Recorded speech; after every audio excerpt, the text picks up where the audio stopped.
మీ దాసులు భక్తం గారిని మీరు జ్ఞాపకం చేసుకొని మీ దాసుని ద్వారా అనుగ్రహించిన ఈ ప్రత్యక్షతను బట్టి మీ కొందనాలు స్తోత్రాలు చెల్లించుకుంటూ ఉన్నాం. సార్వత్రికంగా చెదరి ప్రయాసపడుతూ ఉన్న మీ దాసులు మీ ప్రజలను వారందరిని బట్టి ప్రపంచలోను జిల్లాలలోనూ ప్రభువా మీరు నిలిపిన సాక్ష్యాన్ని బట్టి స్తుతిస్తూ ఉన్నాం. అతనిలో కూడా మీరు నిలిపిన సాక్ష్యాన్ని బట్టి మీ కొందనాలు స్తోత్రాలు. స్థానికంగా సమీప గ్రామాల్లో మీరు మీ స్వరక్తం ఇచ్చి సంపాదించిన మీ ప్రజలందరిని బట్టి మిమ్మల్ని స్తుతిస్తూ ఉన్నాం. నా వారిని నేను ఎరుగుతును అని చెప్పాడు. దయగలిగిన తండ్రి, ఎవరిని తిరుగుతునో వారిని పిలుస్తాను, పిలిచిన వారిని నిజమంతులుగా తెరుస్తాను, వారిని మహిమపరుస్తాను అని చెప్పారు. దయగలిగిన తండ్రి, మీ మహిమ కొరకై మీ ఏర్పాటును వారందరినీ కనికరించండి. ఈ మా ప్రభు దినములోనికి సజీవులుగా మమ్మల్ని మీరు ప్రవేశపెట్టినందులకై మిమ్మల్ని స్తుతిస్తూ ఉన్నాం. మీ సన్నిధిని ప్రేమించి రాగలిగిన మీ విడుదలను బట్టి మీ కొందనాలు స్తోత్రాలు. సార్వత్రికంగాను ఇక్కడ నుంచి కూడా పంపబడిన మీ దాసులను బట్టి స్తుతిస్తున్నాం. వరలిన ప్రతి స్థలంలో మీ మహిమ కొరకే మీరు జ్ఞాపకం చేసుకునండి. ఈ మా ప్రభుత్వం అంతటి కొరకే మమ్మల్ని చదువుపరచండి. ఆటలలోను ప్రభువ ఆరాధించడంలోను వివరలో పాల్గొనట్లోను చిన్నపిల్లల పరిచయలోను దినమంతటిలో మీ సన్నిధి మాతో కూడా ఉంచండి. సాయంకాలం ముళ్ళమూరులో సువార్త మీటింగ్ విషయంలో కూడా సహాయం చేయండి. సమస్త విషయాల్లో మాకు సాలిన దేవుడు మమ్మల్ని మీకు అప్పగించుకుంటూ వందనాలు స్తోత్రాలు చెల్లించుకుంటూ యేసు ప్రభు దేవుని నామమున ప్రార్థించి స్తుతించి వేడుకొనుచున్నాము తండ్రి. ఆమేన్.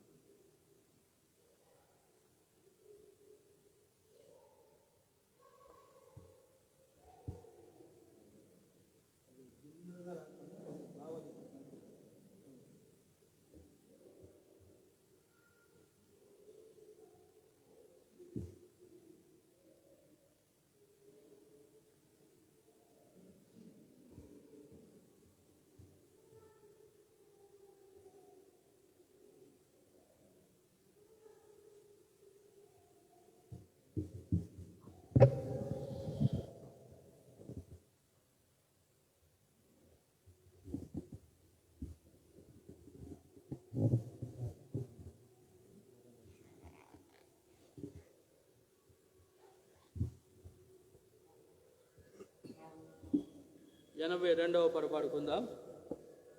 పాత పుస్తకంలో కూడా అదే 82.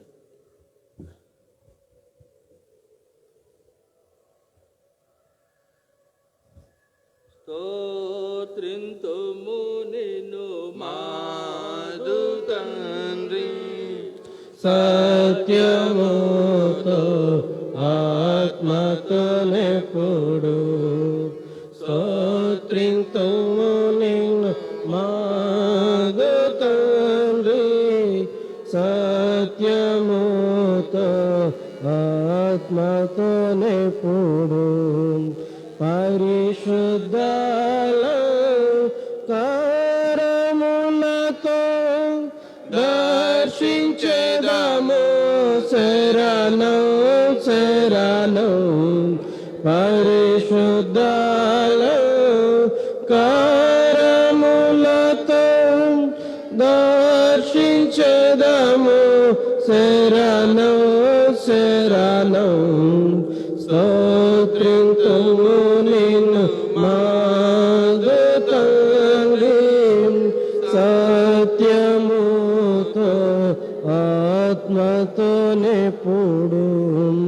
స్తోత్రింతుము నిన్ను మాదు తండ్రి సత్యముతో ఆత్మతో నెప్పుడు శ్రేష్ఠ ఈవుల యోట నీవే శ్రేష్ఠ కుమారుని ఇచ్చినందున శ్రేష్ఠ ఈవుల యోట నీవే శ్రేష్ఠ కుమారుని ఇచ్చినందున ప్రీత్వమయ్యే ఆత్మమైన త్రిలోకనాథ శరణం శరణం ప్రీత్వమయ్యే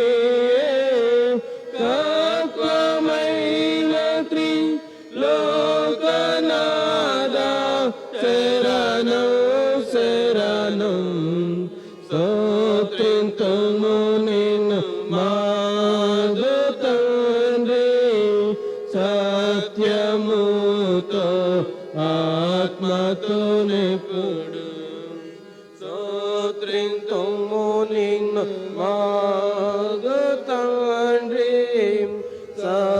సత్యముతో ఆత్మతో నిప్పుడు పాపి మిత్రుడ పాపనాశక పరమవాస ప్రేమ పూనం పాపి మిత్రుడ పాపనాశక పరమవాస ప్రేమ పూనం వ్యోమ పీఠుడ స్వర్ణమయుడం పరిశుద్ధాంగుడ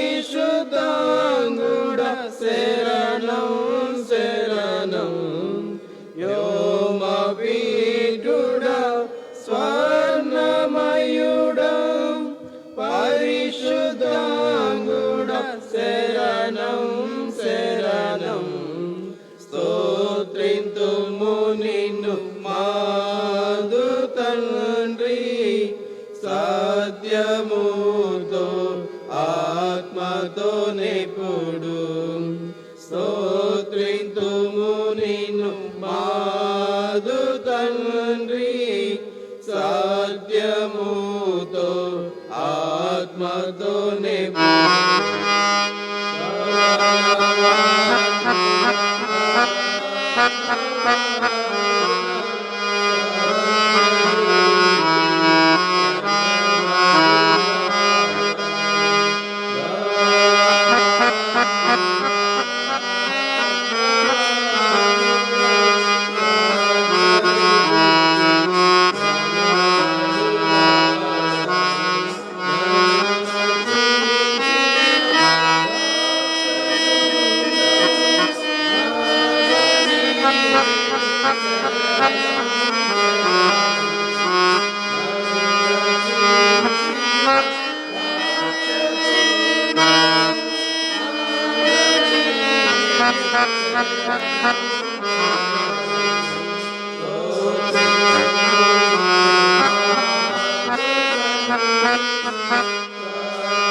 నిన్ను మాదు తండ్రి, సత్యముతో ఆత్మతో నిపుడు.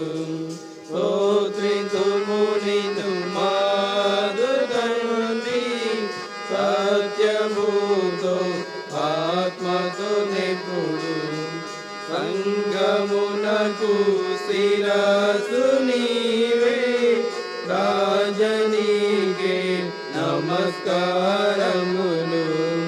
సంగమునకు శిరసు నీవే, రాజనీకే నమస్కారములు. ముఖ్యమైన మూలరాయి, కోట్ల కొలది శరణం శరణం. ముఖ్యమైన మూలరాయి, కోట్ల కొలది శరణం శరణం. స్తోత్రింతుము నిన్ను మాదు తండ్రి, సత్యముతో ఆత్మతో నిపుడు. స్తోత్రింతుము నిన్ను మాదు తండ్రి, సత్యముతో ఆత్మతో నిపుడు. నీదు సేవకుల పునాది, జ్ఞానమునకు మించిన తెలివి. నీదు సేవకుల పునాది, జ్ఞానమునకు మించిన తెలివి. అందముగను కూడుకొనుచు వేడుకొందము శరణం శరణం. అందముగను కూడుకొనుచు వేడుకొందము శరణం శరణం. స్తోత్రింతుము నిన్ను మాదు తండ్రి, సత్యముతో ఆత్మతో నిపుడు. స్తోత్రింతుము నిన్ను మాదు తండ్రి, సత్యముతో ఆత్మతో నిపుడు. రాజనీకే స్తుతి స్తోత్రములు, గీతములు మంగళధ్వనులు. రాజనీకే స్తుతి స్తోత్రములు, గీతములు మంగళధ్వనులు. శుభము శుభము శుభము నిత్యము, హల్లెలూయా ఆమేన్ ఆమేన్. శుభము శుభము శుభము నిత్యము, హల్లెలూయా ఆమేన్ ఆమేన్. స్తోత్రింతుము నిన్ను మాదు తండ్రి, సత్యముతో ఆత్మతో నిపుడు. స్తోత్రింతుము నిన్ను మాదు తండ్రి, సత్యముతో ఆత్మతో నిపుడు. పరిశుద్ధాలంకారములతో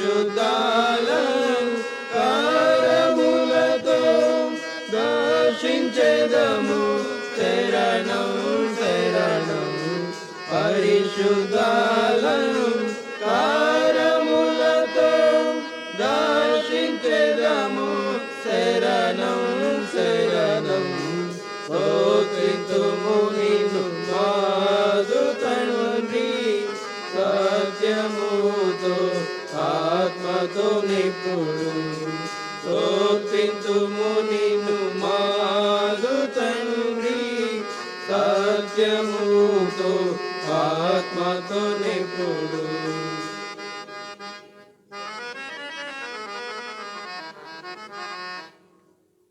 పాట సంఖ్య 103. దేవదేవుని కొనియాడదము. పాట సంఖ్య 103.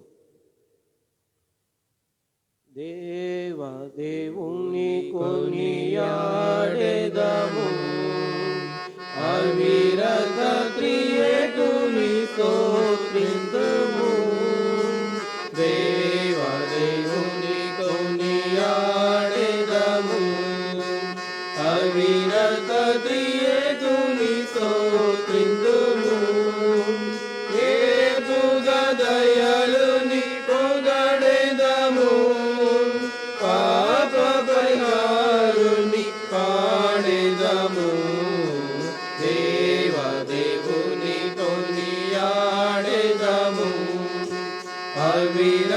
త్రియేకుని స్తోత్రింతుము దేవదేవుని కొనియాడెదము అవిరత త్రియేకుని స్తోత్రింతుము దూతలు స్తుతించు మహోన్నతుడు కన్య మరియ యందు జన్మించెను దూతలు స్తుతించు మహోన్నతుడు కన్య మరియ యందు జన్మించెను మహియందు చీకటి పోగొట్టి ఇహ పర సుఖముల దయచేసెను దేవదేవుని కొనియాడెదము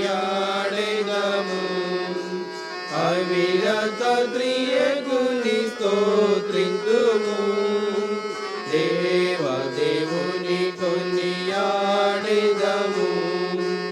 అవిరత త్రియేకుని స్తోత్రింతుము పాప శపమును తీర్చాను పాట్లు పడెను దేవ గొర్రె పిల్ల పాప శపమును తీర్చాను పాట్లు పడెను దేవ గొర్రె పిల్ల ఆ మంచి గొర్రెల బోయాడే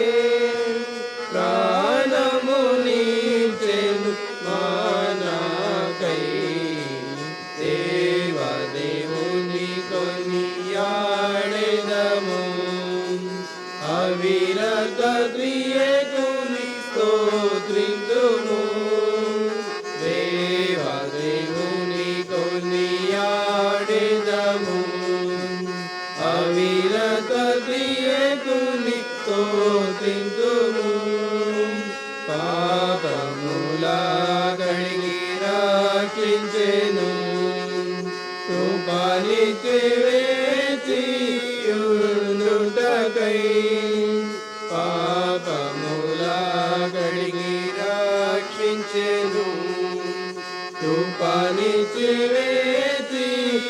వేచియుండుటకై వైరిని జయింపను శక్తినిచ్చెను నరులకు భాగ్యము నందించెను దేవదేవుని కొనియాడెదము అవిరత త్రియేకుని స్తోత్రింతుము దేవదేవుని కొనియాడెదము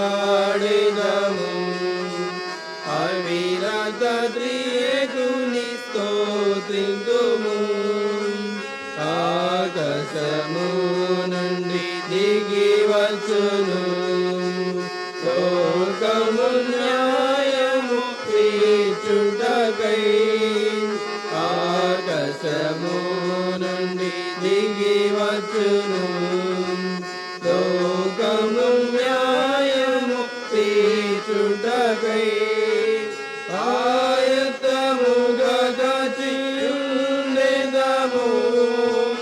పాయక వివేక కన్యలవాలే దేవదేవుని కొనియాడెదము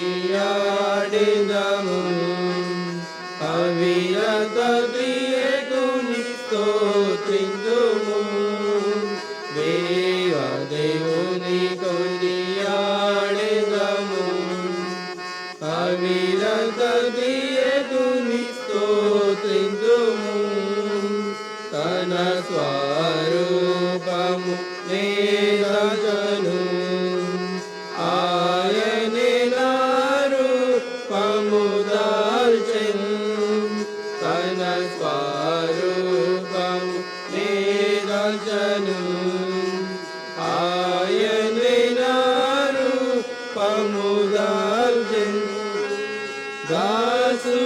దాసుడనగునను రక్షింపను యేసు నరరూపము దాల్చెను దేవదేవుని కొనియాడెదము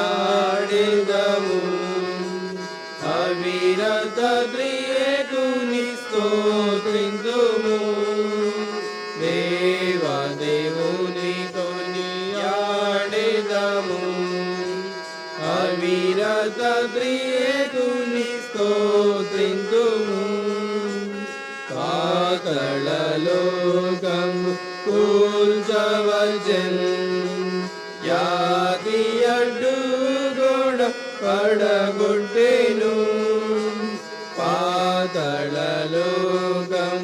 కూల్చవచెన్ యాతి అడ్డుగోడ పడగొట్టెను నిత్య జీవము నీయను వచ్చెను నీతి సూర్యుడు ప్రభు యేసువే దేవదేవుని కొనియాడెదము అవిరత త్రియేకుని స్తోత్రింతుము దేవదేవుని కొనియాడెదము అవిరత త్రియేకుని స్తోత్రింతుము హల్లెలూయా పాడి ఆర్భటింతుము హర్షముతో యేసు సాటిదము హల్లెలూయా పాడి ఆర్భటింతుము హర్షముతో యేసు సాటిదము బాలుడైన తండ్రిని కీర్తింతుము విలువర్షుదాత్మను శ్లాఘింతుము దేవదేవుని కొనియాడెదము అవిరత త్రియేకుని స్తోత్రింతుము దేవదేవుని కొనియాడెదము అవిరత త్రియేకుని స్తోత్రింతుము ఏపుగదయాలుని పొగడెదము పాప పరిహారుని పాడెదము దేవదేవుని కొనియాడెదము అవిరత త్రియేకుని స్తోత్రింతుము దేవదేవుని కొనియాడెదము అవిరత త్రియేకుని స్తోత్రింతుము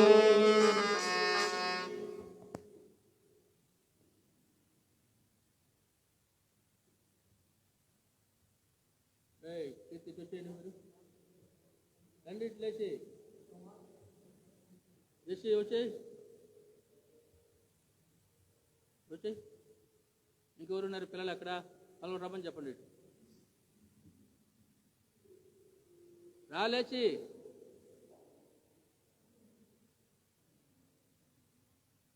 ఇంకెవరున్నారు రూతు పిల్లలు ఎవరు పక్కన ఉన్నది ఎవరు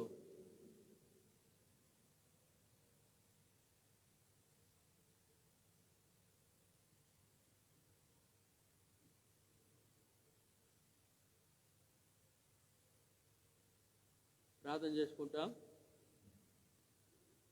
తర్వాత ఆరాధన కొరకాయ దేవుని ఆరాధనలో మనం ప్రవేశించక ముందుగా దేవుని వాక్యాన్ని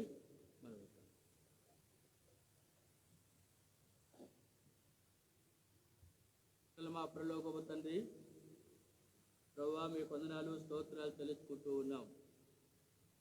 కృప కలిగిన తండ్రి ఈ మా ప్రవచనములోనికి సజీవులుగా మమ్మల్ని మీరు ప్రవేశపెట్టినందులకై మిమ్మల్ని స్తుతిస్తూ ఉన్నాం. మీ సన్నిధిని ప్రేమించి రాగలిగిన విడుదలను బట్టి మీ వందనాలు స్తోత్రాలు. ఇంతవరకు కృప కలిగిన తండ్రి పాటల ద్వారా మీ సన్నిధి మాతో ఉంచినందులకై మిమ్మల్ని స్తుతిస్తూ ఉన్నాం. తిరిగి మా ముందున్న సమయం కొరకై మీ సహాయాన్ని కోరుకుంటూ ఉన్నాం. ఇంకా ఎవరు మీ ఏర్పాట్లో ఉన్నారో ఆ మీ ప్రజలు జ్ఞాపకం చేసుకునండి. వారికి ఉన్న ఆటంకములు, అభ్యంతరములు, నిర్లక్ష్యము, అలక్ష్యాన్ని తొలగించండి. అనుకూల సమయంలో మిషన్ కనబడినట్లు మీ ఏర్పాట్లను వారిని కనికరించండి. దేవుడు ఆత్మ గనుక ఆయనను ఆరాధించేవారు ఆత్మతోనూ సత్యముతోనూ తండ్రిని ఆరాధింపవలను అన్న మీ మాటలను బట్టి మిమ్మల్ని స్తుతిస్తూ ఉన్నాం. దాతను బలపరచండి. ఆరాధన కొరకున మీ మాటలు మాకు అనుగ్రహించండి. మేడలో మీకున్న తలంపులు ఎరిగిన వారమై ఆరాధనల ద్వారా సజీవంగా మమ్మల్ని మీకు సమర్పించుకున్నట్లు సమయం మాకు ఆశీర్వాదకరంగా ఉంచండి. ఆ తదుపరి బల కొరకై జ్ఞాపకం చేసుకునండి. మీరు మాకు చాలిన దేవుడవు, ఈ మా ప్రభుదినం అంతటి కొరకై మమ్మల్ని మీకు అప్పగించుకుంటూ వందనాలు స్తోత్రాలు చెల్లించుకుంటూ యేసు ప్రభు దేవుని నామమున ప్రార్థించి స్తుతించి వేడుకొనుచున్నాము తండ్రి. ఆమేన్. ఆరాధన కొరకై దేవుని వాక్యాన్ని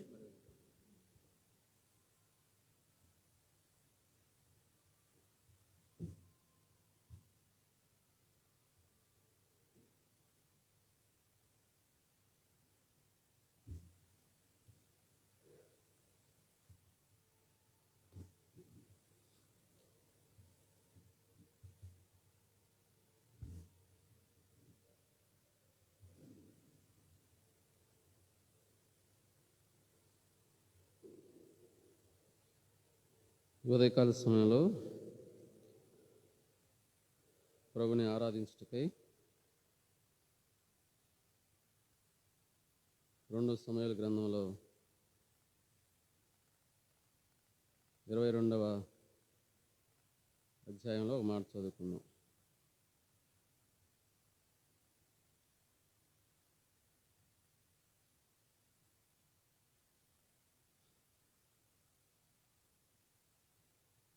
పరిశుద్ధ గ్రంథంలో నుంచి 2వ సమూయేలు గ్రంథము 22వ అధ్యాయము 47వ వచనాన్ని అందరం కలిసి చదువుకుందాం. 47వ వచనం అందరం కలిసి చదువుకుందాం. యెహోవా జీవము గలవాడు, నా ఆశ్రయ దుర్గమైన వాడు స్తోత్రార్హుడు. నాకు రక్షణాశ్రయ దుర్గమైన దేవుడు మహోన్నతుడగుగాక. మరలా ఒకసారి చదువుకుందాం. యెహోవా జీవము గలవాడు, నా ఆశ్రయ దుర్గమైన వాడు స్తోత్రార్హుడు. నాకు రక్షణాశ్రయ దుర్గమైన దేవుడు మహోన్నతుడగుగాక. దేవుని సహాయం కొరకు చిన్న ప్రార్థన చేసుకుందాం. మహాగణుడవు పరిశుద్ధుడైన దేవ, మహోన్నతుడవు నివాసి అయినటువంటి మా ప్రభువా పరిశుద్ధుడా, నీవు మాత్రమే ఉపదేశాన్ని పంపించి మీరేనైనా మాతో మాట్లాడండి. ఇదిగో తండ్రి దేవనైనా మీ సహాయాన్ని కోరుకుంటా ఉన్నాం. ఈ సమయంలో నేను అల్పుడినైనా బలహీనుడును, ఏ మంచి కూడా నాలో లేనటువంటి వాడు. మీరేనైనా మీ మాటలు అనుగ్రహించి సహాయం చేయొచ్చు. కనికరం గల తండ్రి, ఇదిగోనైనా మీరే మహిమ పొందమని ప్రభువైన యేసుక్రీస్తు వారి నామమును బట్టి ప్రార్థించి అడిగి వేడుకుంటా ఉన్నాం మా పరమ తండ్రి.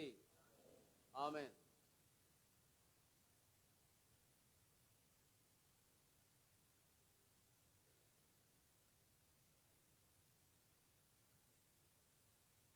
సమయంలో మనము పాటలు కూడా పాడుకుంటా వచ్చాము. 2 పాటలు. స్తోత్రింతుము నేను మాదు తండ్రి సత్యముతో ఆత్మతో. అదేవిధంగా దేవదేవుని కొనియాడెదము. అంటే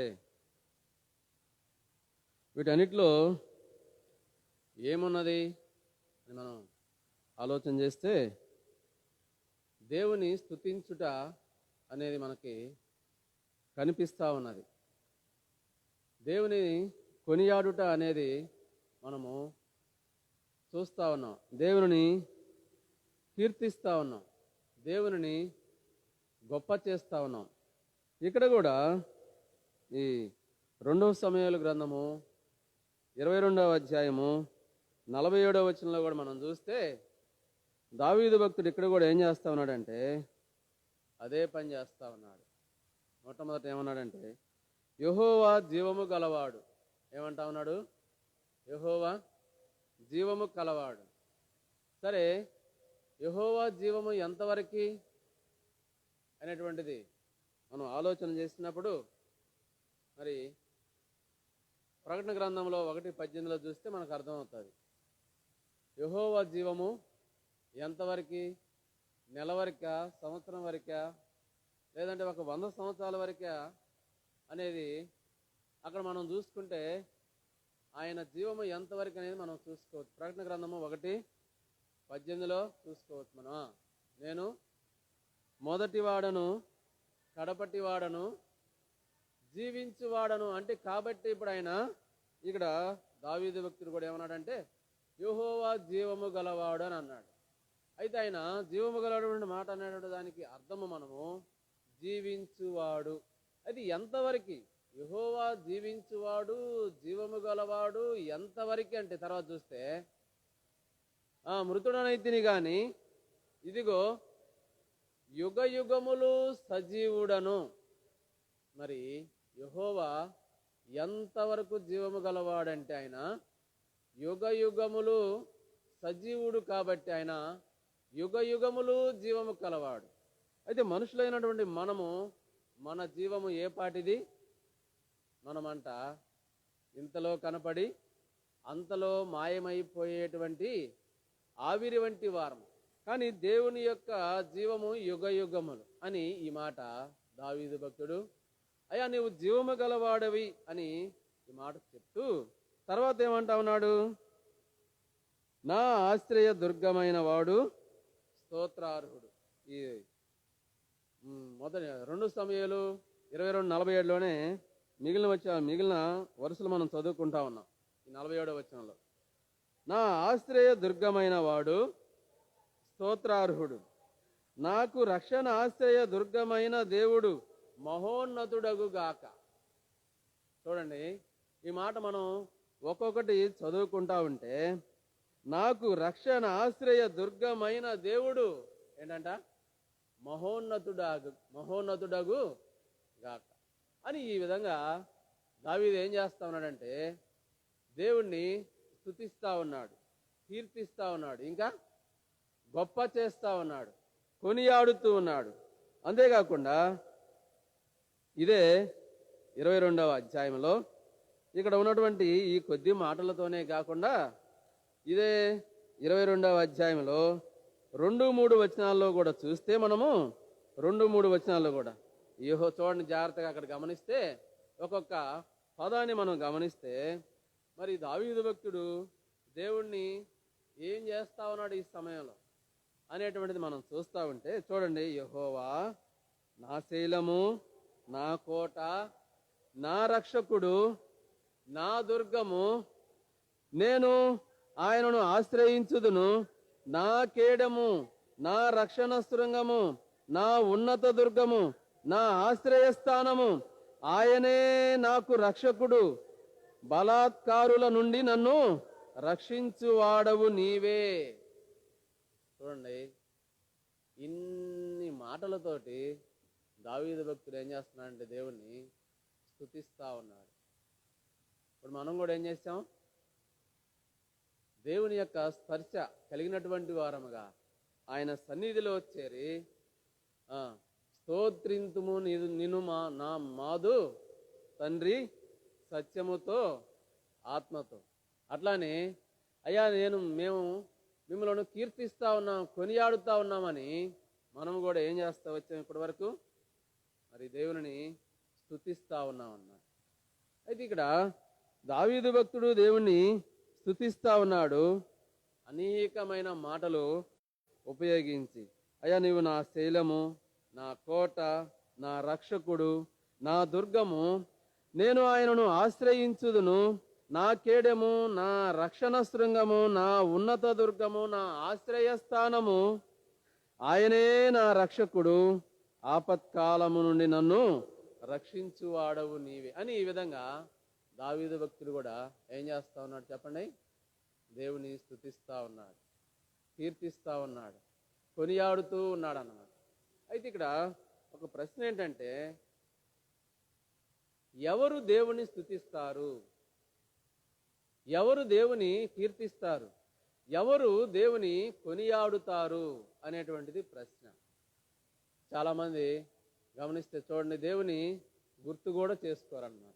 దేవుని విషయమై ఒక పాట కూడా పాడుకోరన్నమాట.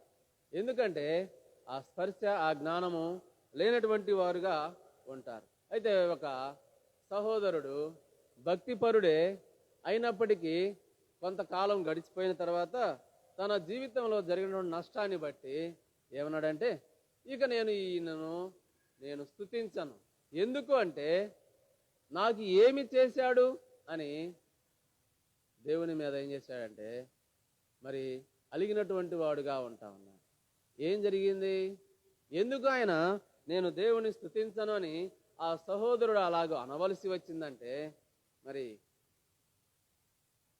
వివాహం జరిగిన తర్వాత పిల్లలు, మొదటి సంతానం అమ్మాయి, రెండవ సంతానం అమ్మాయి, మూడవ సంతానం అమ్మాయి, సరే 4వ సంతానములో ఉన్నారు. అయితే డెలివరీ సమయం, ఆ సమయంలో ఏం జరుగుతూ వచ్చిందంటే కాన్పు అయింది. కానీ మగబిడ్డ పుట్టేసి ఏమయ్యాడంటే చనిపోయాడు అన్నమాట. ఏమయ్యాడు? మరి ఆ చనిపోయినటువంటి ఆ కారణాన్ని బట్టి ఈ 4వ సంతానములో నాకు మగబిడ్డ పుట్టాడని ఆ ఆనందము కొంతలోనే ఏమైపోయిందంటే, పుట్టినటువంటి ఆ సమయంలోనే ఆనందం, ఆ సమయంలోనే ఏమైందంటే దుఃఖము, బాధ, రోదన, మరి అంతా కూడా మనిషిని ఏం చేసిందంటే కృంగదీసేసింది అన్నమాట. ఇక నాకు ఈ దేవుడు వద్దు అనేటట్టుగా అనిపించేసి ఏం చేశాడంటే, ఇక నాకు ఈ దేవుడు ఏం చేశాడు అని ఇక నేను ఈయన్ని స్తుతించను అనేటువంటి విధంగా దూరం అయిపోయాడు. అయితే కొద్ది రోజులకి ఒక దర్శనాన్ని చూస్తా ఉన్నాడు. ఏం చూస్తా ఉన్నాడంటే, మరి యేసు ప్రభువారు సిలువ వేయబడి ఉన్నాడు. అనేకులు ఆయనని హింసిస్తూ ఉన్నారు, బాధ పెడతా ఉన్నారు, కొడతా ఉన్నారు. ఆయన శరీరం మీద నుంచి రక్తము ధారలుగా కారిపోతా ఉంది. మరి అటువంటి స్థితిలో ఉన్నటువంటి ప్రభు అయిన యేసుక్రీస్తు వారు, నా కుమారుడా, నీ కోసం నన్ను ఏమి ఇయ్యమంటావు? మరి నీ కోసం నేను చూసావా, నా ప్రాణాన్నే ఇచ్చాను కదా, నీ కోసం నా ప్రాణాన్ని ఇదిగో ఈ విధంగా నేను నీ కొరకు దారబోస్తా ఉన్నాను కదా అని ఒక దినాన్ని ఏం చేస్తా ఉన్నాడంటే ఒక దర్శనాన్ని చూస్తా ఉన్నాడు. అప్పుడు దేవుడు నాతో మాట్లాడుతూ వచ్చాడు. దేవుడు నాకు చూపించిన ఈ దర్శనాన్ని బట్టి ఇహపరమైనటువంటి మేలుల విషయమే కాదు నేను ఆయనను కీర్తించవలసింది. ఇదిగో ఆయన నా కొరకే కదా ఈ విధంగా మరి నలగొట్టబడుతూ వచ్చింది, అదేవిధంగా సిలువ వేయబడుతూ వచ్చింది, గాయములు పొందుతూ వచ్చిందని మరలా దేవుని యొద్దకు వచ్చి, అయ్యా నేను నిన్ను కీర్తిస్తాను, నేను నిన్ను కొనియాడుతానని దేవుణ్ణి సమీపించినటువంటి వాడుగా ఉంటా ఉన్నాడు. ఎందుకంటే ఈ లోక సంబంధమైన వాటి విషయమై మనం ఏం చేస్తామంటే ఆ మేలులు మనం పొందలేకపోయామనే ఉద్దేశంతో ఆ విధంగా అనేక పర్యాయాలు దేవునికి దూరం అవుతా ఉంటాం. కానీ మనం అందరం కూడా ఈ సమయంలో దేవుని ప్రజలముగా, ఆ స్పర్శ కలిగినటువంటి వారముగా, దేవుని బిడ్డలముగా చేరి ఆయనను స్తుతిస్తా ఉన్నాం. అయితే ఏం చెప్పుకున్నాం మనము? ఒక ప్రశ్న ఏంటంట, ఎవరు దేవుని స్తుతిస్తారు? అందరూ దేవుని స్తుతించరు. కానీ ఇక్కడ ఎవరు దేవుని స్తుతిస్తారనేటువంటి ప్రశ్నకు సమాధానంగా 107వ కీర్తనలోకి వెళ్ళి మనం చూద్దాం. చూడండి, అక్కడ ఏమని రాయబడి ఉంది? దేవుని స్తుతించడానికి ఎవరెవరు మరి ముందుకు వచ్చేటువంటి వారుగా ఉంటారనేటువంటిది మనం ఇక్కడ గమనిస్తే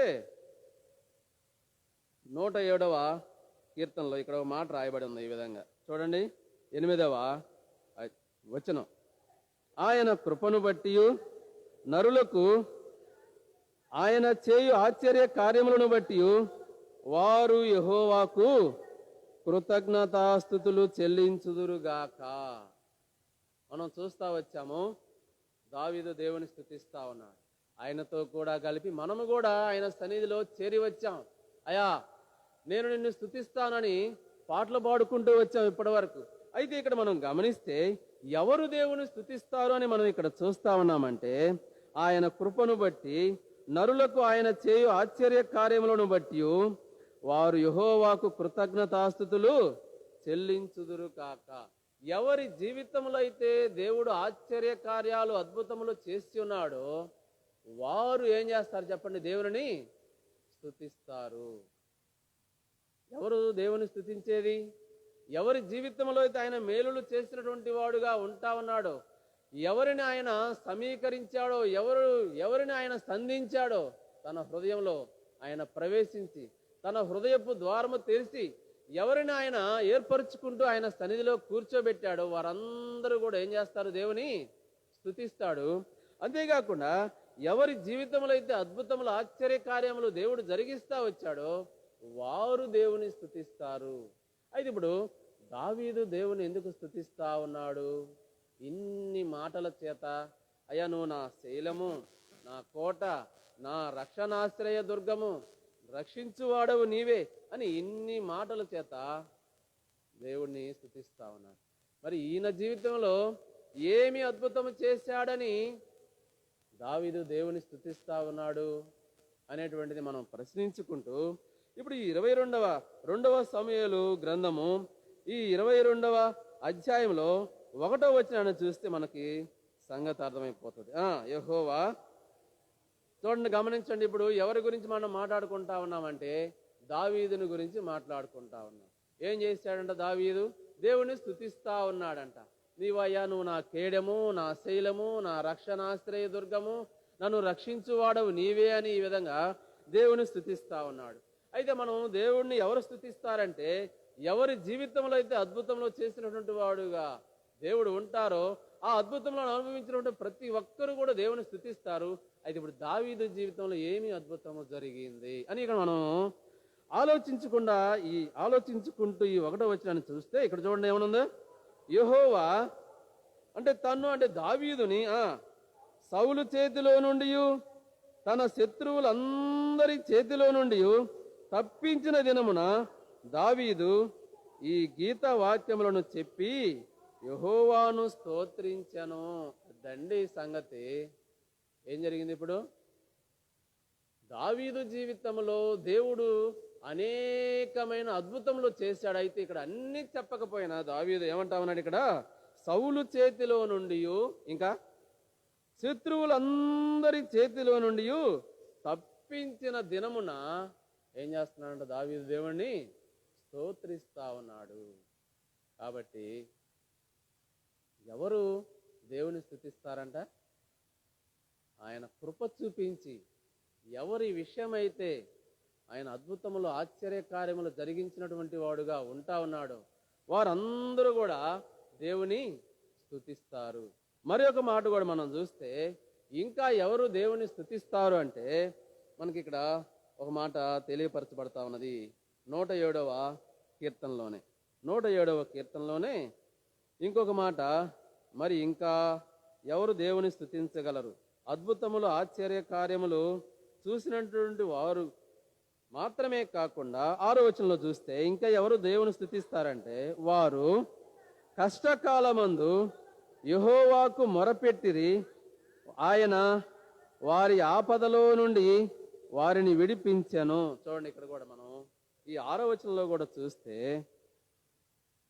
ఆయన బిడ్డలుగా మనం ఎవరిమైతే ఆయనను మరి మనం మొరపెట్టుకునే వారముగా ఉంటామో ఆ మొరపెట్టుకునేటువంటి ఆ సమయంలో ఏం చేస్తున్నాడంటే ఎవరైతే కష్టకాలములో ఉన్నారో, ఎవరైతే నిజముగా యెహోవా దేవునికి మొరపెడుతా ఉన్నారో మరి వారి యొక్క ఆపదలలో నుండి వారిని ఏం చేసేటువంటి వాడుగా ఉంటా ఉన్నాడు? ఆయన విడిపించేటువంటి వాడుగా ఉంటా ఉన్నాడు. ఇక్కడ మనం గమనిస్తే మరి దేవుని స్తుతిస్తా ఉన్నాము. నా జీవితంలో అద్భుతములు, ఆశ్చర్య కార్యములు జరిగినాయని దేవుడు నిన్ను నన్ను ఏర్పరచుకున్నాడని ఈ సమయంలో ఆయన మనం స్తుతిస్తా ఉన్నాము. అంతేకాదు ఇంకా ఏం చేస్తా ఉన్నామంటే నా ఆపద కాలములో, నా ఇబ్బందిలో, కష్టములో నీవు ఆయనకు మొరపెట్టినప్పుడు ఆయన నిన్నేం చేస్తూ వచ్చాడంటే నిన్ను ఆపదలలో నుండి విడిపించాడు. అందును బట్టి ఇప్పుడు ఏం చేస్తా ఉన్నాం? మనము దేవుని స్తుతిస్తా ఉన్నాము. అయితే ఇక్కడ ఈ 6వ వచనంలో నుంచే ఒక చిన్న ఆలోచన ఏంటి అంటే ఇంతకీ నా జీవితంలో కష్టము ఎందుకు వచ్చింది? అదేవిధంగా ఆపద ఎందుకు వచ్చింది? ఎందుకు నీవు కష్టముల గుండా ప్రయాణం చేస్తా ఉన్నావు? ఎందుకు మనము ఆపదలలో గుండా ప్రయాణం చేస్తా జీవితాన్ని కొనసాగిస్తా ఉన్నాం? అనేటువంటిది చిన్న ఆలోచన చేస్తే మనం ఇక్కడ మరి ఏ పరిస్థితులను బట్టి నువ్వు కష్టములలో గుండా, ఏ పరిస్థితులను బట్టి మనం ఆపదలలో గుండా మనం ప్రయాణం చేస్తా ఉన్నాము అంటే ఇక్కడ చూడండి, మనకి 10వ వచనం ఈ విధంగా చెప్తా ఉంది. ఇదే 107వ 10లో, ఎందును బట్టి నీవు నేను కష్టకాలములో ఆపదలలో గుండా జీవితాన్ని కొనసాగిస్తా ఉన్నామో ఇక్కడ ఒక కారణం మనకు చూపిస్తాం చూడనా. దేవుని ఆజ్ఞలకు లోబడక మహోన్నతుని తీర్మానమును తృణీకరించినందున. చాలు అక్కడ. ఇక్కడ చూస్తే ఏమనంటా ఉన్నాడు, మన జీవితం అంట ఎట్లా ఉందంట, కష్టాలలో గుండా ఆపదలలో గుండా కొనసాగుతా ఉన్నదంట.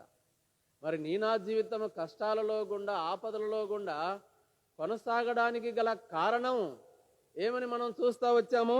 ఏం చేయలేదంట, మనము దేవుని ఆజ్ఞలకు లోబడలేదంట. ఏం చేయలేదు? దేవుని ఆజ్ఞలకు లోబడలేదు. అంతేకాకుండా ఇంకా ఏం చెప్తా ఉన్నాడంటే ఇక్కడ, మహోన్నతుని తీర్మానమును తృణీకరించాం. ఏం చేశాం? మహోన్నతుడైనటువంటి దేవుని తీర్మానమును తృణీకరించాం. ఏ విధంగా ఆయన మహోన్నతుడంటే ప్రకటన 15:4లో చూద్దాం ఒక్క మాట. ఏ విధంగా ఆయన మహోన్నతుడో అక్కడ ప్రకటన 15:4లో మరి చెప్పబడతా ఉన్నది. అక్కడ ప్రకటన 15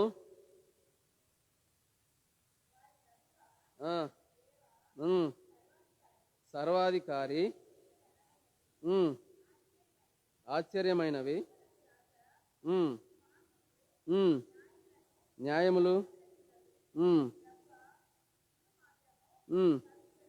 అది చూసారా? చాలా మాట కోసమే. నీవు మాత్రము, దేవుడు మాత్రమే ఎవరు చెప్పండి? పవిత్రుడు. ఆయన మాత్రమే ఎవరు? మహోన్నతుడు.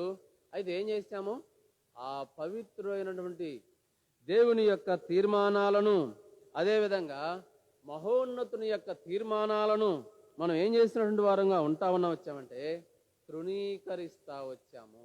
ఏం చేస్తా వచ్చామంట? తృణీకరిస్తా వచ్చాం. మరి తృణీకరించినటువంటి ఈ కారణాన్ని బట్టి చూడండి 11వ వచనంలో ఏమనుంది? 11వ వచనంలో, బాధ చేతను ఇనుప కట్ల చేతను బంధింపబడిన వారై చీకటిలోను మరణాంధకారములోను నివాసము చేసేటువంటి స్థితిలో ఉంటా ఉన్నాము. మహోన్నతుని యొక్క తీర్మానాలను తృణీకరించాము. అంతేకాకుండా దేవుని యొక్క ఆజ్ఞలకు లోబడలేదు. అందుకే మన జీవితము కష్టములలో గుండా ఆపదలలో గుండా కొనసాగుతూ ఉన్నది. ఇంకా కూడా మనం గమనిస్తే 17వ వచనాన్ని కూడా మనం చూస్తే, బుద్ధిహీనులు తమ దుష్ట ప్రవర్తన చేత తమ దోషము చేత బాధ తెచ్చుకొందురు. ఎవరు దేవుని మాటను తృణీకరిస్తారు, మహోన్నతుని యొక్క మరి తీర్మానాలను తృణీకరిస్తారు అంటే ఇక్కడ ఏమని రాబడి ఉంది? బుద్ధిహీనులు అంట. ఎవరు ఈ విధంగా దేవుణ్ణి తృణీకరించగలిగేది అంటే ఏం చెప్తా ఉన్నాడు ఇక్కడ? బుద్ధిహీనులు.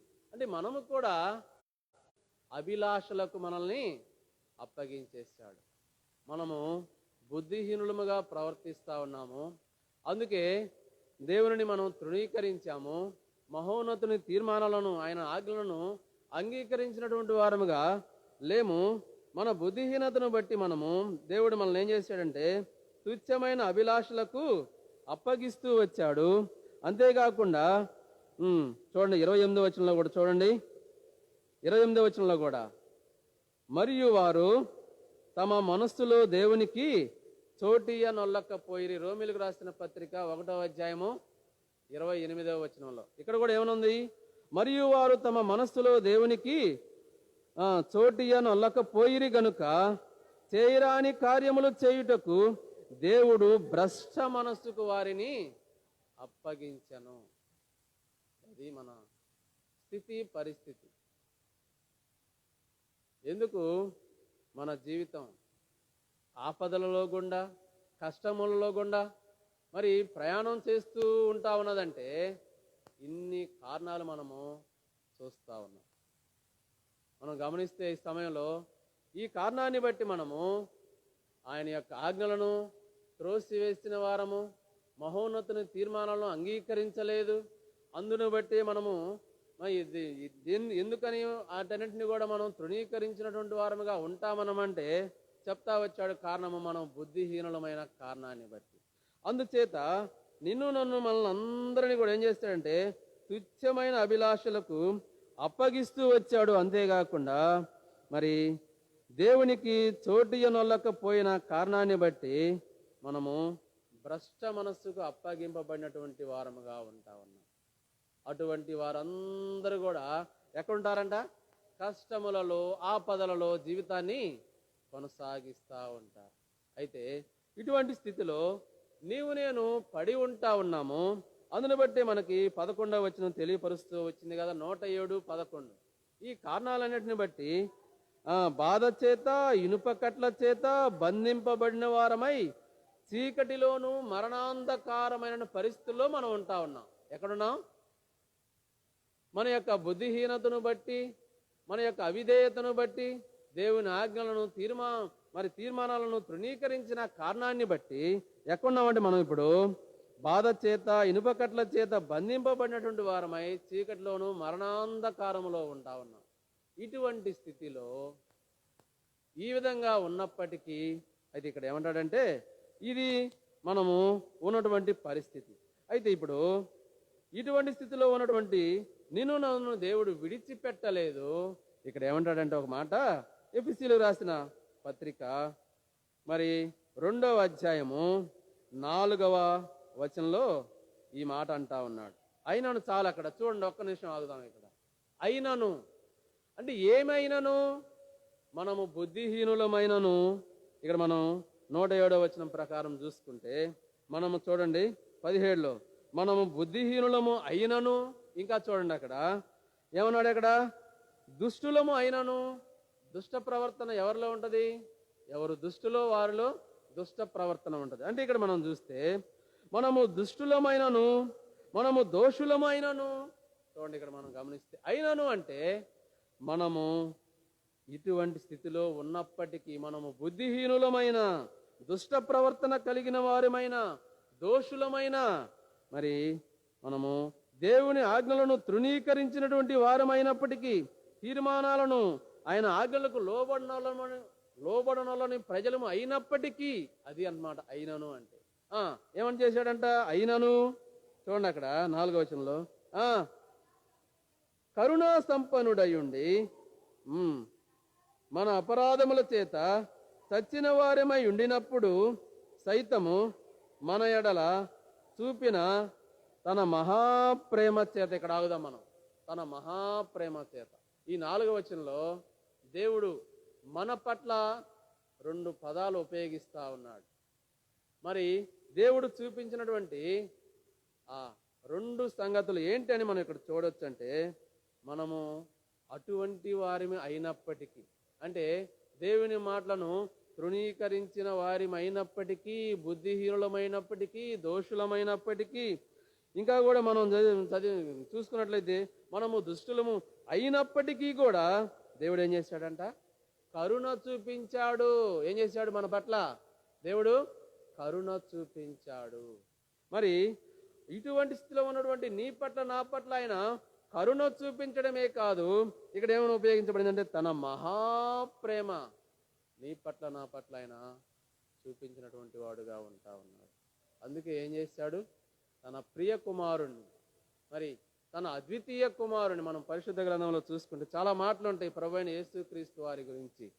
దేవుడు తన ప్రియ కుమారుని, తన అద్వితీయ కుమారుని, తన సొంత కుమారుణ్ణి అని ఇన్ని మాటలు మనం చూస్తాము. ఆయన ఏం చేశాడంట? మరి నీ పట్ల, నా పట్ల మరి ఆయన చూపించేటువంటి ఆ కరుణను నెరవేర్చుటకు, ఆ ప్రేమను మరి ఆ కలువరి శిలువలో చూపించుటకు, మాట కాదు కానీ దానిని నెరవేర్చుటకు, జరిగించుటకు ఆ తండ్రి అయిన దేవుడు ప్రభువైన యేసుక్రీస్తు వారిని శరీరధారిగా ఈ భూమి మీదకి తీసుకొని వచ్చాడు. మరి తీసుకొని వచ్చినటువంటి ఆ ప్రభువైన యేసుక్రీస్తు వారు ఈ భూమి మీదకి రాబడినటువంటి ఆ ప్రభువైన యేసుక్రీస్తు వారు ఎవరి నిమిత్తం వచ్చాడు? దోషుల నిమిత్తము, మరి అదేవిధంగా ఎవరి నిమిత్తం వచ్చాడు మనం చూస్తూ ఉంటాం, బుద్ధిహీనుల నిమిత్తము, అదేవిధంగా దుష్ట ప్రవర్తన కలిగిన వారి నిమిత్తం. వీళ్ళందరూ కూడా ఎవరు చెప్పండి? పాపులు. అందుకే ఇక్కడ తిమోతికి రాసినటువంటి ఆ మొదటి పత్రికలో 1వ అధ్యాయంలో 15వ వచనం ఏమని మనకు తెలియపరుస్తా ఉంది? పాపులను రక్షించుటకు క్రీస్తు యేసు లోకమునకు వచ్చాను. మరి ప్రభువైన యేసు క్రీస్తు వారు తండ్రి అయినటువంటి దేవుని మరి కృపచేత తన యొక్క మహాప్రేమ చేత ఈ భూమి మీదకి వచ్చినటువంటి వాడుగా ఉంటా ఉన్నాడు. వచ్చినటువంటి ఆ ప్రభువైన యేసు క్రీస్తు వారు ఏం చేయడానికి వచ్చాడంట? పాపులను రక్షించడానికి వచ్చాడు. ఎప్పుడైతే దేవుని ఆజ్ఞను మనం వినలేదో అప్పుడే మనం అందరం కూడా పాపులము. మనం చూస్తూ ఉంటాము కదా పలు పర్యాయాలు. ఎవరి దగ్గరికి వెళ్తాం మనము? మన ముత్తాత అయినటువంటి ఆదాము దగ్గరికి వెళ్తాం. ఏమని? దేవుని ఆజ్ఞకు లోబడలేదు, దేవుడు ఒకటి చెప్తే ఒకటి చేశాడని ఆయన దగ్గరికి వెళ్తాం. అదే ఇక్కడ మనకి 10వ వచనంలో 107, 10వ వచనంలో మనకు చూపిస్తా ఉంది. దేవుని ఆజ్ఞలకు లోబడక తీర్మానాలను మరి విసర్జించిన వారము, తృణీకరించిన వారు మనం. మరి ఆ దినాన ఆదాము కూడా చేసింది ఏంటి? 2 ఆదికాండము 2వ అధ్యాయము ఏమనుంది అక్కడ? 2వ అధ్యాయము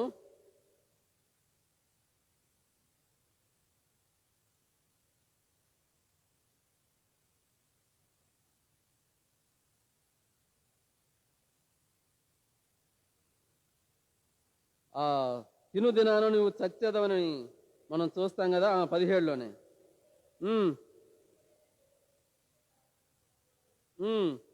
నీవు వాటిని తినుదినమున నిశ్చయముగా చచ్చేదవు. అది దేవుని ఆజ్ఞ. కానీ ఏం చేశాడంట? మరి 3వ వచనంలోకి వచ్చేటప్పటికి మరి సైతాన్ అనేటువంటి పాము ఏమని మాట్లాడుతా ఉన్నది? నీవు చావనే చావు. ఏమని చెప్తా ఉంది 3వ అధ్యాయంలోకి వచ్చేటప్పటికి? అక్కడేమో నీవు చచ్చెదవు. అదే మరి అపవాది మాటకి దేవుని మాటకి ఏంటి? ఎప్పుడు కూడా వైరమేనన్నమాట. అందుకే ఇక్కడ దేవుడు స్పష్టంగా 17వ వచనంలో నీవు వాటి ఫలములు తినుదినాన చచ్చెదవనంటే ఇక్కడ అపవాది ఏమంటా ఉన్నాడు? నీవు చావనే చావవు అని హవముతో మాట్లాడుతా ఉన్నాడు. దానిని బట్టి ఏం చేశాడు? దేవుని ఆజ్ఞను తృణీకరించాడు. కాబట్టి మనము కూడా మరి ఈ భూమి మీద ఉన్నటువంటి సర్వ మానవాళి అందరూ కూడా ఎవరు? ఆదాము యొక్క సంతానమే. అందును బట్టి దేవుని యొక్క ఆజ్ఞలను తృణీకరించినటువంటి వారముగా ఉండి బుద్ధిహీనులము, దోషములు చేసేటువంటి వారముగా మనం ఉంటా ఉన్నాము. అందును బట్టి తండ్రి అయిన దేవుడు నీ పట్ల నా పట్ల చూపించినటువంటి ఆయన యొక్క తన మరి కృపచేత, తన యొక్క మహాప్రేమ చేత తన కుమారుణ్ణి పంపించాడు ఈ భూమి మీదకి. ఆ కుమారుడు ఏం చేశాడంట? పాపులను రక్షించడానికి భూమి మీదకి వచ్చినటువంటి వాడుగా ఉంటా ఉన్నాడు.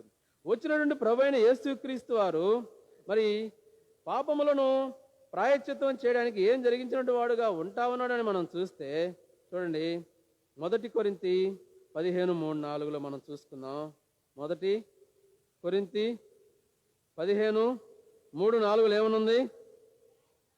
నాకియ్యబడిన ఉపదేశమును మొదట నీకు అప్పగించి తిని, అదేమనగా లేఖనముల ప్రకారము క్రీస్తు మన పాపముల నిమిత్తము మృతి పొందెను, సమాధి చేయబడెను, లేఖనముల ప్రకారము 3వ దినమున లేపబడెను.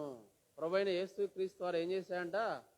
నా పాపముల విషయమై నీవు నేను దోషులముగాను మరి దేవుని యొక్క ఆజ్ఞలను తృణీకరించిన వారముగాను ఉన్న కారణాన్ని బట్టి, ఆ దోషమును బట్టి నీవు నేను పాపులముగా తీర్చబడుతూ వచ్చాం.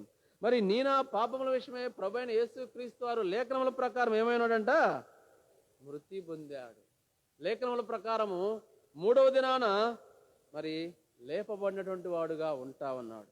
లేపబడినటువంటి ప్రభువైన యేసుక్రీస్తు వారి యొద్ద ఇప్పుడు నీవు నేను చేర్చబడి ఉన్నావు. అదే ఎఫెసీయులకు రాసిన పత్రిక 4 ఇప్పుడు కొనసాగింపుగా చదివితే అక్కడ మనము సంగతి అర్థమవుతుంది. ఏమని? తన యొక్క మహాప్రేమ చేత మనలను క్రీస్తుతో కూడా ఏం చేశాడు? బ్రతికించాడు. అది మన యొక్క క్రియలను బట్టి మనము ఇనపకట్ల చేత బంధింపబడి మరణమునకు పాత్రులమైనటువంటి నిన్ను నన్ను దేవుడు ఏం చేశాడంటే తన యొక్క కృప చేత తన మహాప్రేమ చేత ఏం చేస్తూ వచ్చాడంటే ఇదిగో ప్రభువైన యేసుక్రీస్తు వారిని మనకు అనుగ్రహించి ప్రభువైన యేసుక్రీస్తు వారి మరణ పునరుత్థానముల చేత మరి నీ నా పాపములన్నింటినీ కూడా విమోచన విడుదల అనుగ్రహిస్తూ వచ్చి నిన్ను నన్ను ఏం చేశాడంటే ప్రభువైన యేసుక్రీస్తు వారితో కూడా బ్రతికించాడు. ఇప్పుడు మనము 7 చదువుకుంటే 7 క్రీస్తు యేసునందు మనలను ఆయనతో కూడా లేపి పరలోకమందు ఆయనతో కూడా కూర్చుండబెట్టాను. అది ఏం చేశాడండి తండ్రి అయిన దేవుడు ప్రభువైన యేసుక్రీస్తు వారితో కూడా నిన్ను కూర్చుండబెట్టాడు. ప్రభువైన యేసుక్రీస్తు వారితో కూడా నిన్ను బ్రతికించాడు. మనం మరణ పాత్రులము, మనము చీకటిలోను అంధకారంలో బంధింపబడిన పరిస్థితిలో ఉన్నటువంటి వారము. అటువంటి నిన్ను నన్ను ప్రభువైన యేసుక్రీస్తు వారితో కూడా బ్రతికించి ఏం చేశాడంట మరి ఆయనతో కూడా కూర్చుండబెట్టాడు. స్తుతించొద్దా మరి దావీదు ఏం చేశాడంట అయ్యా నీవు నా కేడెము, నా రక్షణ ఆశ్రయ దుర్గము. మరి భక్తులు కూడా 132వ పాట మనం చూస్తే ఏంటి చూడండి, అక్కడ అద్భుతంగా ఉంటుంది అన్నమాట. మహాగణుడు, మహోన్నతుడు, పరిశుద్ధుడు, నిత్య నివాసి. బా ఎంత బాగా భక్తుడు ఆ పాట రాస్తూ వచ్చాడు.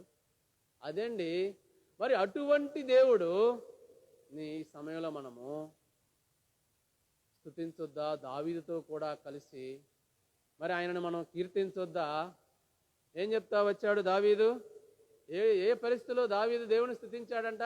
సౌలు చేతిలో నుండి, శత్రువులందరి చేతిలో నుండి దేవుడు తనను విడిపించినటువంటి కారణాన్ని బట్టి నీవు కూడా ఈ లోకంలో మరి మన యొక్క దుష్టత్వమును బట్టి అదేవిధంగా మన దోషములను బట్టి దేవుని మాట్లాడుతూ తృణీకరించిన కారణాన్ని బట్టి నీవు నేను మనమందరం కూడా మరి శత్రువు చేతిలో చిక్కి ఏమైనామంటే ఆపదలలోనూ కష్టములలో గుండా నీ నా జీవితాన్ని జీవిస్తూ అపవాదైనటువంటి శత్రువులో చేతిలో చిక్కి నీవు నేను ఈ విధంగా మరి మరణ బంధకముల చేత కట్టబడిన స్థితిలో ఉన్నటువంటి నిన్ను నన్ను కూడా ఏం చేస్తూ వచ్చాడంటే దేవుడు విమోచన విడుదల నీకు అనుగ్రహిస్తూ వచ్చాడు.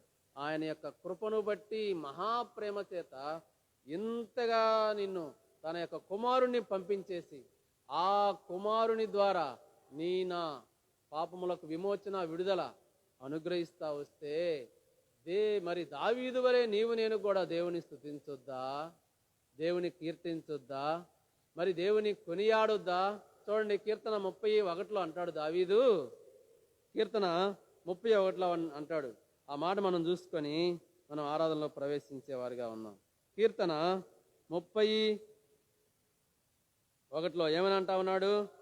యెహోవా నా శత్రువులను నా విషయమై సంతోషింపనీయక నీవు నన్ను ఉద్ధరించి ఉన్నావు, అందుకై నేను నిన్ను కొనియాడుచున్నాను. ఏమంటా ఉన్నాడు ఇక్కడ? అందుకై నేను నిన్ను కొనియాడుచున్నాను.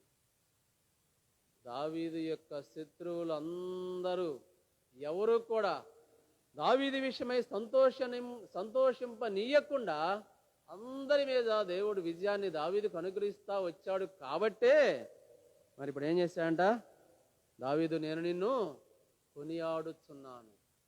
మరి ఈ లోకంలో నీవు నేను కూడా శత్రువుతో పోరాడుతూ ఉన్నాం, అపవాదితో పోరాడుతూ ఉన్నాం. మరి అటువంటి పరిస్థితులను బట్టి నీవు ఆపదలలో కష్టముల్లో గుండా నీ జీవితాన్ని కొనసాగిస్తున్నటువంటి ఆ సమయంలో దేవుడు నిన్ను విడిచిపెట్టలేదు. ఆయన కృపచేత మహాప్రేమ చేత ఏం చేశాడంట?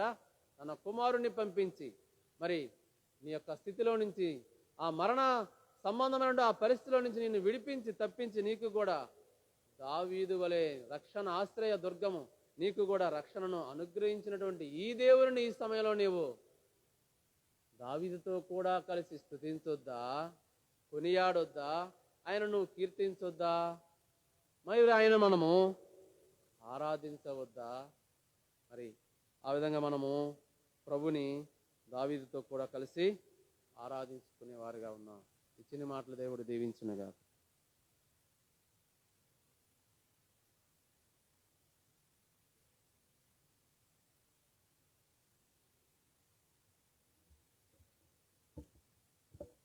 సమయంలో మనందరం లేచి నిలవబడి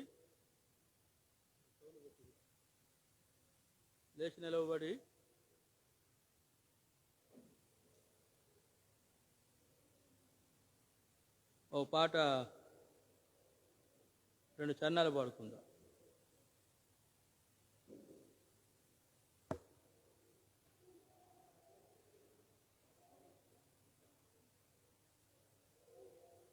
స్తుతియు మహిమ.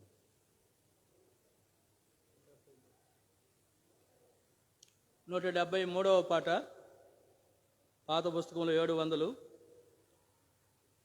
పల్లవి మొదటి చరణం ఆఖరి చరణం పాడుకుందాం. ఆఖరి చరణం పాడేటప్పుడు చిన్నపిల్లలందరూ కూడా సండే స్కూల్ కొరకాయ క్రిందకి వెళ్ళండి. ఈ సమయంలో యవనస్తులు ఆడపిల్లలందరూ కూడా ముందు వరుసల్లోకి రండి. ముందు 2 వరుసలు వాళ్ళకు వదిలిపెట్టండి. మీరు ముందుకు వచ్చేయండి. ఎవరి స్థానంలో వాళ్ళు ఉండాలా. మందిరంలోకి వచ్చిన వెంటనే ముందుకు వచ్చేయాలి. ముందు పెద్దవాళ్ళు కూర్చోవడం కష్టము, వాళ్ళ వెనక 2 వరుసలు.